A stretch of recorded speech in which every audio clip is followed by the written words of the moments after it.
جی بسم اللہ الرحمن الرحیم. بہت شکریہ آپ سب کی تشریف آوری کا. آج اڈیالہ جیل میں عمران خان صاحب کے ساتھ طویل ملاقات ہوئی. وہاں پہ مقدمہ تھا، ایک طویل مقدمہ. اس دوران شبلی صاحب بھی موجود تھے، دیگر دوست بھی موجود تھے. میں بطور وکیل، شبلی صاحب بطور ملزم.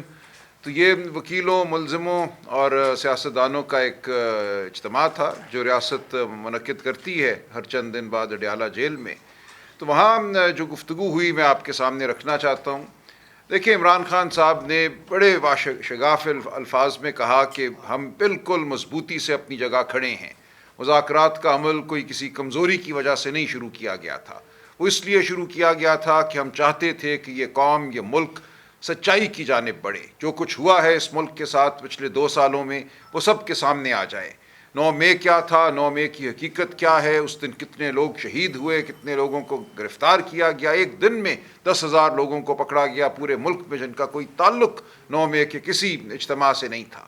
اس کے بعد جس طرح تشدد ہوا، ٹارچر ہوا، لوگوں کو ملٹری کسٹڈی میں رکھا گیا، ملٹری ٹرائل کیے گئے، پوری دنیا کی طرف سے مذمت ہوئی اور یہ عمل جاری رہا. کوشش یہ تھی کہ پی ٹی آئی کو بطور سیاسی جماعت اتنا کمزور کر دیا جائے کہ الیکشن میں یہ حصہ نہ لے سکے.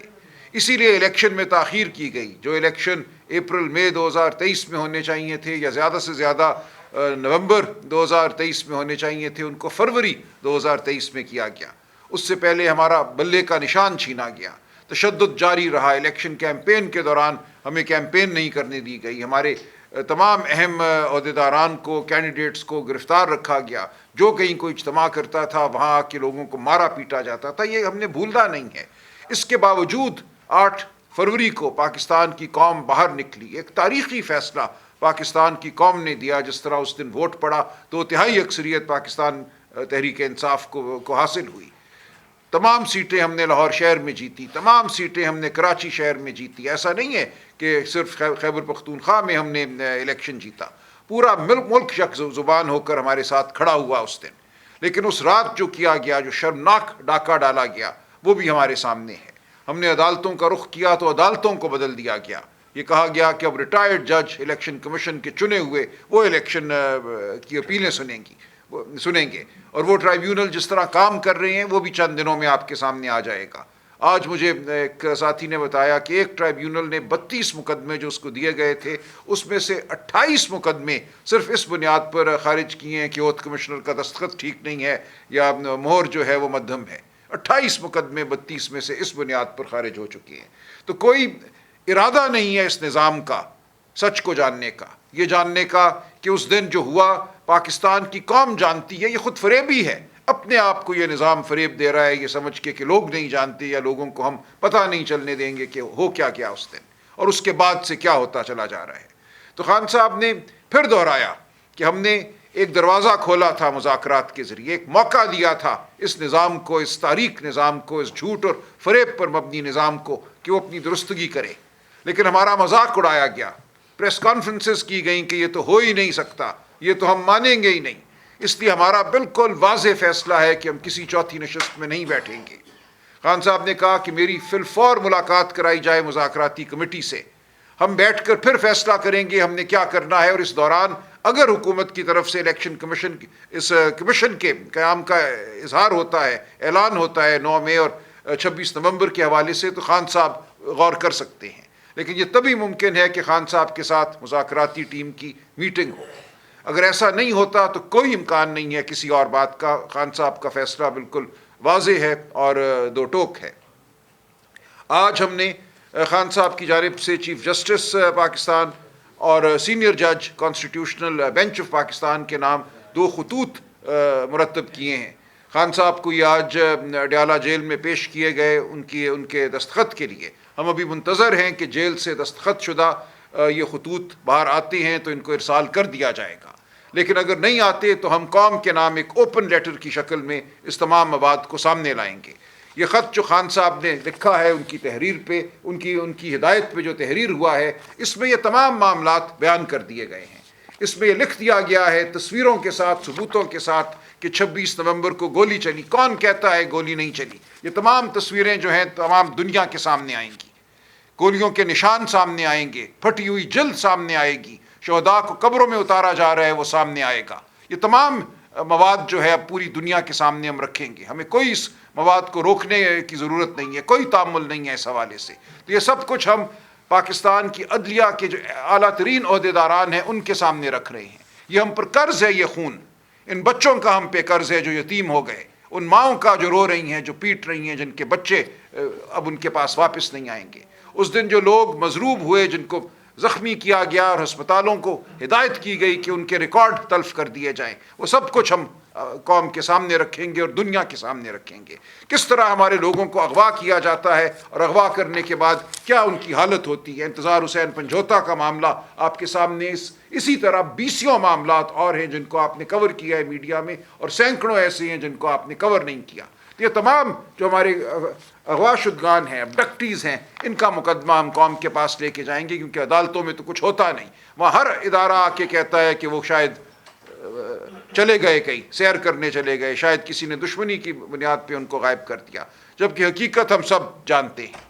تو یہ تمام باتیں ہم قوم کے سامنے بھی رکھیں گے, ہم پوری دنیا کے سامنے بھی رکھیں گے, اور ہم پیچھے ہٹنے والے نہیں ہیں اپنی اس جد و جہد سے. تو خان صاحب کا یہ پیغام آپ تک پہنچانا ضروری تھا میرے لیے. خان صاحب نے آج تنظیمی سطح پہ بھی کچھ فیصلے کیے ہیں. صوبہ خیبر پختونخوا میں وزیر اعلیٰ علی امین گنڈاپور کی درخواست پہ انہوں نے فیصلہ کیا ہے کہ علی امین صاحب چونکہ صوبے کے معاملات جو انتظامی معاملات ہیں ان میں جتے ہوئے ہیں, وہاں لا اینڈ آرڈر کی بھی ایک سچویشن ہے, کرم کا معاملہ آپ کے سامنے ہے, تو وہ بطور وزیر اعلیٰ اپنے فرائض انجام دیں گے, تندہی سے دیں گے, دے رہے ہیں. اور خیبر پختونخوا صوبے میں پی ٹی آئی کی جو قیادت ہے وہ جنید اکبر صاحب کریں گے بطور صدر. ایک یہ ان کا آج فیصلہ ہے. دوسرا, ہم انتظامی سطح پہ تبدیلیاں کریں گے. انتظامی سطح پہ پارٹی کو متحرک کرنے کے لیے عہدیداران بھی آئیں گے, کچھ ضلعوں میں کچھ علاقوں میں تبدیلیاں بھی ہوں گی. عالیہ حمزہ صاحبہ کو خان صاحب نے اہم ذمہ داری دی ہے, اس کا تعین بھی اور نوٹیفیکیشن ہم چند دنوں میں کر دیں گے. یہ بڑے معاملات تھے جو آپ کے سامنے رکھنا ضروری تھا, اور یہ مواد جو ہم نے پیش کیا ہے یہ میں چاہوں گا آپ سب کو مل جائے. ہم اس کی پی ڈی ایف بنا کر ہم اس کو ویب سائٹس پہ بھی ڈالیں گے جہاں سے یہ ڈاؤن لوڈ آپ کر سکیں گے, اس کو وہاں جا کر دیکھ بھی سکیں گے. یہ جو ایک مذاق بنا دیا گیا تھا کہ گولی نہیں چلی, یہ مذاق اب کوئی نہیں آئندہ کر سکے گا. تو ہم اس بارے میں بالکل واضح ہیں, یہ حقیقت ہم قوم کے سامنے رکھیں گے اور دہراتے رہیں گے. شبلی صاحب. شکریہ جی. بسم اللہ الرحمن الرحیم. سلمان اکرم راجہ صاحب نے اکثر باتیں کر دی ہیں. میں اس میں صرف یہ چیز ایڈ کرنا چاہتا ہوں کہ دیکھیں, پاکستان تحریک انصاف اس ملک کی سب سے بڑی سیاسی جماعت ہے. اس کا لیڈر اس ملک کا مقبول ترین لیڈر ہے. الیکشنز میں 8 فروری کو پاکستان کی عوام نے اس بات کا ثبوت دیا کہ وہ کہاں پہ کھڑے ہوئے ہیں. جو ہماری پارٹی کے ساتھ, ہمارے ورکرز کے ساتھ, ہماری لیڈرشپ کے ساتھ پچھلے 2-2.5 سال سے ہو رہا ہے, اس کی پاکستانی سیاست میں, پاکستانی سیاسی تاریخ میں اس کی کوئی نظیر نہیں ملتی. لیکن چونکہ ہم ایک سیاسی جماعت ہیں اور ہماری وجود کا مقصد اس ملک میں آئین اور قانون کی حکمرانی کو قائم کرنا ہے, ہم نے ہماری سیاست اسی محور میں گھومتی ہے. اور ہم جو بھی کر رہے ہیں, ہماری جو سیاسی جدوجہد ہے, اس میں ہم نے ماریں بھی کھائیں, شہادتیں بھی ہوئیں ہماری, اور ہر طرح کی ظلم و بربریت کا سامنا کیا. اس کا بنیادی مقصد یہی تھا کہ ہم ایک ایسی سیاسی جماعت جو کہ پورے پاکستان پہ حاوی ہے ان ٹرمز آف کوریج, کہ یہ ایک کسی علاقائی جماعت نہیں ہے. یہاں کی ہم نے ہر جگہ سے الیکشن جیتا ہے, ہماری نمائندگی ہے پارلیمنٹ میں بھی, ہم ایک بہت اہم حیثیت رکھتے ہیں, ہمارا مینڈیٹ چرایا گیا. اس کے باوجود ہماری جو اکثریت ہے وہ اتنا وزن رکھتی ہے کہ باوجود اس کے کچھ جسم کے حصے کاٹ دیے گئے ہیں, پھر بھی وہ ایک سب سے بڑی اور متحرک سیاسی جماعت ہے. پاکستان میں جو کچھ ہو رہا ہے اس کا اثر پاکستان کی معیشت پہ ہو رہا ہے، کیونکہ سیاسی عدم استحکام ہے۔ جب پارلیمنٹ مکمل نہ ہو، سینٹ میں ایک صوبے کی نمائندگی نہ ہو، پبلک اکاؤنٹ کمیٹی تو چلیں لے دے کے کل ہو گئی، لیکن ابھی بھی جو پارلیمنٹ ہے وہ مکمل نہیں ہے۔ اور ہم یہ سمجھتے ہیں کہ اگر اس ملک نے کوئی ترقی کرنی ہے یا اس ملک میں امن آنا ہے، اس ملک میں جو ہماری نوجوان نسل ہے ان کا کوئی مستقبل کی کوئی امید کی کرن نظر آنی ہے، تو وہ صرف ایک جمہوری عمل کے تحت ہو سکتی ہے۔ اور اس مقصد کو حاصل کرنے کے لیے باوجود اس سے کہ پھر میں کہوں گا کہ مارے ہم نے کھائیں، شہادتیں ہم نے اٹھائیں، پھر بھی خان صاحب نے کہا کہ ہمیں مذاکرات بھی کرنے چاہیے، کہ الٹیمیٹلی مذاکرات ہی اس پوری جو کرائسس ہے اس کا حل ہے۔ لیکن یہاں پہ پھر کیا ہوتا ہے کہ جو حکومت جو کہ ایک اخلاقی جواز بھی نہیں رکھتی، وہ لے تو لال سے پہلے کام لیتی رہی، اس کے بعد مختلف بہانے، اس کے بعد پھر جب بن گئی چیز تو ہمیں آپ رائٹنگ میں دیں، وہ بھی دے دیا، ٹی او آرز بھی دے دیے۔ لیکن چونکہ بدنیتی تھی، بدنیتی ہے، کیونکہ ان کو معلوم ہے کہ کوئی بھی سلوشن جب ہوگا تو وہ اقتدار میں نہیں رہ سکیں گے، کیونکہ جس چیز کے پیچھے یہ سیاست کر رہے ہیں اگر اس کا وجود پاکستان کے عوام کے سامنے جب آ جائے گا، کیوں دلچسپی نہیں ہے حکومت کو کہ 9 مئی اور 26 نومبر کی حقیقت کو پاکستان کے عوام جانے۔ ان کا جو بنیادی مقصد ہے وہ یہی ہے کہ یہ چیز جس کے پیچھے یا جس کے بلبوتے پہ یہ سیاست کر رہے ہیں یا اقتدار میں ہیں، وہ ان کا وہ ختم ہو جائے گا۔ تو اسی وجہ سے یہ بدنیتی کی بنیاد پر انہوں نے مذاکرات میں مختلف قسم کے بہانے کیے، بدنیتی کا مظاہرہ کیا، اور اس سے سب سے بڑھ کر کہ انہوں نے جب کمیشن بنانے میں لیت و لال سے کام لیا تو ان کی حقیقت سامنے آ گئی کہ یہ چاہتے ہی نہیں ہیں کہ یہ سچ پاکستان کے عوام کو پتہ چل سکے۔ یہ ایک کانفلکٹ آف انٹرسٹ ہے ان کا، یہ کبھی بھی نہیں کریں گے، اور ابھی بھی ان کے پاس ٹائم ہے کہ اگر وہ یہ کمیشنز بنا دیں، اپنی نیت کا اظہار کر دیں، پاکستان کے عوام اس کو ویلکم کریں گے۔ اور اگر یہ نہیں کرتے تو اس کا مطلب یہی ہوا کہ یہ نہیں چاہتے کہ سچ سامنے آئے، اور جو سچ کو چھپانا چاہ رہے ہیں، ظاہر ہے ان کی جو اخلاقی حیثیت ہے پاکستان کے عوام میں، ان کی سیاست تو ختم ہو چکی ہے، لیکن ابھی یہ اسی چکر میں کہ کسی بھی طریقے سے یہ سلسلہ چلتا رہے، یہ اسٹیٹس کو برقرار رہے، یہ اسٹیٹس کو برقرار رہے گا۔ ملک کو بہت نقصان ہوا ہے، نقصان ہو رہا ہے، اور نیشنلی انٹرنیشنلی ہم اس کی بہت بھاری قیمت ادا کر رہے ہیں۔ تو ابھی بھی ان کے پاس وقت ہے کہ اگر کچھ بھی ایک رمق بھی ہے اس کی، اس ملک کی لیے کوئی وہ رکھتے ہیں، تو وہ اس اسٹیٹس کو ختم کریں اور ایک ایسا ماحول کریٹ کریں جس سے کہ یہ ملک نارمل ہو سکے، کیونکہ نارمل نہیں ہوگا تو معاشی طور پہ، سماجی طور پہ، سیاسی طور پہ ہم کھڈے میں مزید دھنستے جائیں گے۔ بہت بہت شکریہ۔ میں ایک چیز ایک میں اضافہ کرنا چاہوں گا، ایک بات رہ گئی تھی کہ خان صاحب نے آج یہ بھی کہا کہ ہم تمام سیاسی قوتوں کی جانب ہاتھ بڑھا رہے ہیں۔ ہم نے شاہد خاقان عباسی صاحب سے بات کی، ہم سندھ بھی جائیں گے، وہاں جی ڈی اے کی جماعتوں سے بھی ملیں گے، لیکن بہت ہی اہم بات جو آج خان صاحب نے کی، انہوں نے کہا کہ ہم بلوچ جو گمشدگان ہیں ان کے ساتھ کھڑے ہیں، ہم مہارنگ بلوچ سے بھی ملیں گے۔ ہم پاکستان کی عوام کو صحیح معنوں میں آزادی دلانے کے لیے ہر اس قوت کے ساتھ کھڑے ہوں گے جو اقدار کے لیے، ہمارے جو بنیادی حقوق ہیں ان کے لیے لڑ رہی ہے۔ اس لیے مارنگ بلوچ ہو یا کوئی اور ہو، کوئی پختون طاقت ہو، کوئی بلوچ طاقت ہو، سندھی طاقت ہو، جہاں کہیں حقوق کی پامالی ہو رہی ہے، تحریک انصاف ساتھ دے گی، اپنی آواز ان آوازوں کے ساتھ ملائے گی۔ ہم پاکستان کی وفادار ترین جماعت ہیں، ہم پاکستان کے نظریے کے ساتھ جڑے ہوئے ہیں، لیکن حقوق کی پامالی کہیں بھی ہوگی، کہیں بھی لوگوں کو اغوا کیا جائے گا تو ہم ان کے ساتھ کھڑے ہوں گے۔ بہت شکریہ۔ ایک منٹ سلمان صاحب یہ بتائیے گا کہ آپ کا جو مین ہے وہ جعلی حکومت کا نعرہ لگاتے ہیں، لیکن آپ نے مذاکرات میں 8 فروری کا کوئی ذکر ہی نہیں کیا، نہ ہی کوئی اس حوالے سے، نمبر 1۔ اور سر دوسری چیز، سپریم کورٹ نے بھی 39 جو آپ کی نشستیں تھیں ان کو تسلیم کیا تھا کہ وہ MNA ہیں PTI کے، اس کے اوپر بھی آپ نے مخصوص نشستیں لینے کے لیے یا باقی مخصوص نشستوں کا جو معاملہ ہے وہ پس پش ڈالا ہوا ہے۔ سر تیسری چیز بتائیے گا کہ کمیٹی آپ نے بنائی، ٹائم مقرر آپ نے کیا جوڈیشل کمیشن بنانے کے لیے، جو بھی TORs ہیں یا چیف جسٹس یا یہ سارا کچھ سر آپ نے کرنا ہے تو حکومت نے کیا کرنا ہے؟ جی میں عرض کر دوں، آپ کے 3 سوال ہیں۔ پہلے آپ نے کہا کہ الیکشن کے حوالے سے ہم کیا کر رہے ہیں، ایسا بالکل نہیں ہے کہ ہم نے اسے پس پش ڈالا ہے۔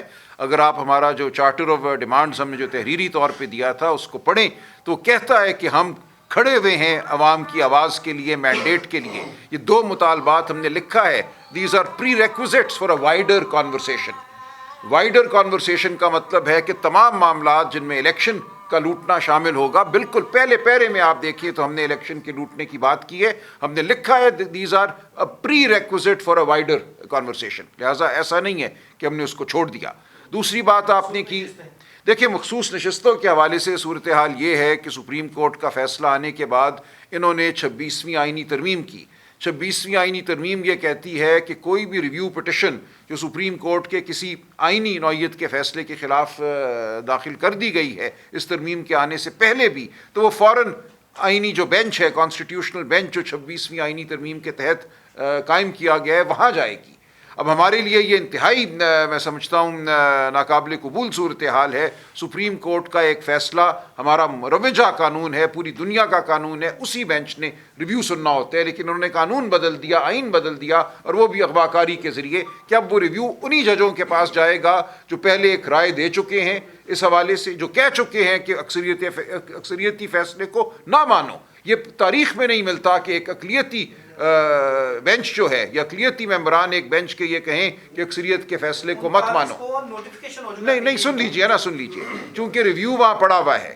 اگر وہ ریویو حکومت کا کامیاب ہو جاتا ہے تو تمام مخصوص نشستوں سے ہم محروم ہو جائیں گے۔ یہ ہے اس وقت صورتحال، ریویو پڑا ہوا ہے، ہماری کنٹیمپٹ کی درخواست بھی پڑی ہوئی ہے، سپریم کورٹ کے 2 حکم آ چکے ہیں 8 ممبر بینچ کے، الیکشن کمیشن ٹس سے مس نہیں ہو رہا۔ ہم اس معاملے کو بالکل آگے لے کے جائیں گے، لیکن اب 26ویں آئینی ترمیم کے وجود کو ہم نے چیلنج کر دیا ہے، پیر والے دن سے وہ معاملہ آگے چلے گا۔ اگر 26ویں آئینی ترمیم کسی طریقے سے ختم ہوتی ہے، آئینی طریقے سے، آئینی بینچ ہی اس کو ختم کرتا ہے، تو پھر حالات یکسر بدل جاتے ہیں۔ پھر جو ہمارا معاملہ ہے مخصوص نشستوں کا، اس کا ریویو اسی بینچ کے پاس واپس جائے گا جس نے فیصلہ دیا تھا۔ اس وقت صورتحال یہ ہے کہ ایک بالکل نئے بینچ کے پاس یہ جا رہا ہے معاملہ۔ تو یہ آپ کا تیسرا بھی تھا آپ کا ایک سوال۔ جی دیکھیں، ہم نے یہ کہا کہ اس کمیٹی میں جو آپ نے کمیشن قائم کرنے ہیں وہ تو بالکل ایک اصول کی بات ہے نا، آپ اس اصول کی بات پہ ہم سے اگر اتفاق کر لیتے ہیں تو باقی جو جزیات ہیں ان پہ تو بات ہو سکتی ہے، لیکن اگر آپ اصولی طور پہ یہ کہتے ہیں کہ نہیں ہم نے سچ جاننا ہی نہیں، 9 مئی کے حوالے سے یا 26 نومبر کے حوالے سے ہم نے ایک قدم بھی آگے نہیں بڑھانا، تو پھر کوئی بات رہ نہیں جاتی، جزیات کا تو معاملہ ہی نہیں ہے۔ دیکھیں 2015 میں ایک کمیشن قائم ہوا تھا 2013 کے الیکشن کے حوالے سے، ناصر الملک صاحب جو اس وقت چیف جسٹس تھے انہوں نے اس کی سربراہی کی تھی۔ ایسا نہیں کہا گیا تھا کہ چونکہ معاملات عدالتوں میں ہیں، الیکشن اپیلیں، الیکشن پٹیشنیں چل رہی ہیں، اس لیے الیکشن کے حوالے سے کمیشن نہیں بن سکتا۔ وہ معاملات اپنی جگہ ہوتی ہیں، لیکن ایک اوور آل جو جائزہ لینا ہوتا ہے، ایک جو عمومی جائزہ لینا ہوتا ہے کہ کیا ہوا، وہ بالکل مختلف بات ہوتی ہے۔ اس لیے کمیشن کے بارے میں مذاق اڑانا ہمیں یہ اندیا دیتا ہے کہ کوئی خلوص نہیں ہے دوسری جانب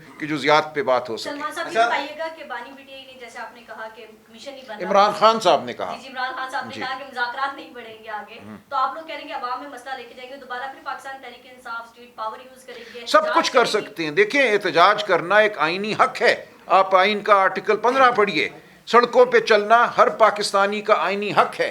سڑک پہ چل کے سیاسی آواز بلند کرنا آئینی حق ہے. آرٹیکل 19 پڑھیے, آرٹیکل 17 پڑھیے, اکٹھے ہو کے کھڑے ہونا ایک آئینی حق ہے. یہ بنیادی انسانی حقوق ہیں, چلنا, کھڑے ہونا, بولنا. اگر یہ آپ نہیں دیتے تو زندگی نہیں ہے.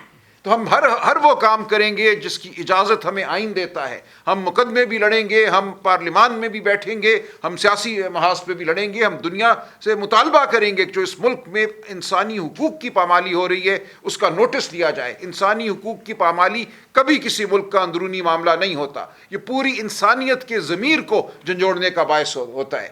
تمام چارٹر, ہیومن رائٹس چارٹر اقوام متحدہ کا, دیگر تمام کووننٹس جو ہیں وہ یہ لازم کرتے ہیں ہر ملک کو, ہر ملک کی حکومت کو کہ انسانی حقوق کی تابعداری کی جائے. اگر ایسا نہیں ہوتا تو تمام عالم جو ہے اس کو ہم گواہ بنائیں گے. اچھا صاحب, ایک سوال یہ ہے کہ کل عرفان صدیقی صاحب سے جب ہم نے پوچھا تو ان کا کہنا تھا کہ اگلا جو اجلاس تھا وہ تحریک انصاف کے جو مطالبات ہیں جوڈیشل کمیشن کے حوالے سے بالخصوص اسی پر تو ہی بات کرنی تھی, درمیانہ راستہ نکالا تھا, لیکن تحریک انصاف نے فرار اختیار کیا ہے.